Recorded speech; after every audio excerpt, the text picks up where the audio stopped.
मेरे सभी श्रोतागणों को राम राम। आज मैं सर्वपितृ अमावस की रोचक पौराणिक कथा सुना रही हूँ।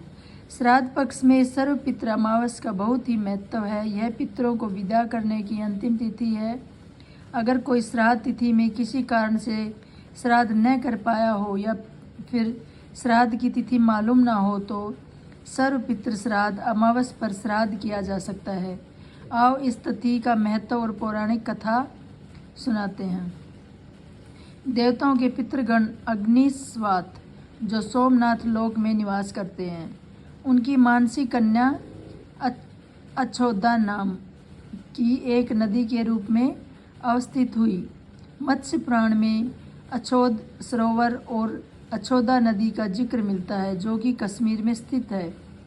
एक बार अछोदा ने 1000 वर्ष तक तपस्या की, जिसे प्रसन्न होकर देवताओं ने पितृगण अग्निस्वात और ब्रह्मस्पद अपने पद पितृगण अमासु के साथ अछोदा को वरदान देने के लिए अश्विनी अमावस के दिन उपस्थित हुए।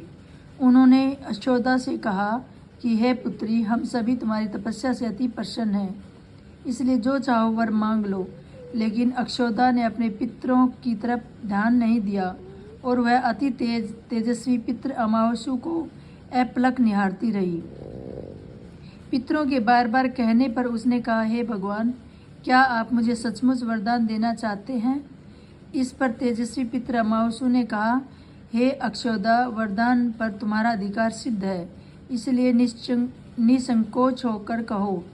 अक्षोदा ने कहा, भगवान, यदि आप मुझे वरदान देना ही चाहते हैं तो मैं तत्क्षण आपके साथ रमण का आनंद कर लेना चाहती हूँ। अक्षोदा ने इस तरह कहे जाने पर सभी पितृ क्रोधित हो गए। उन्होंने अक्षोदा को श्राप दिया कि पितृलोक से पतित होकर पृथ्वीलोक पर जाएगी।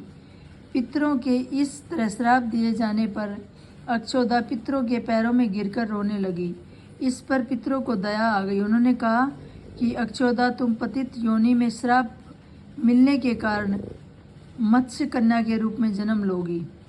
पितरों ने आगे कहा कि भगवान ब्रह्मा के वंशज महर्षि पराशर तुम्हें पति के रूप में प्राप्त करेंगे। तुम्हारे गर्भ से भगवान व्यास जन्म लेंगे।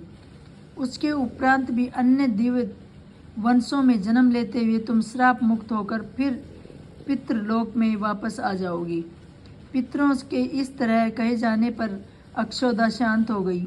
अमावसु के ब्रह्मचार्य और धैर्य की सभी पितरों ने सराहना की और वरदान दिया कि वह अमावस्या की तिथि अमावसु के नाम से जानी जाएगी।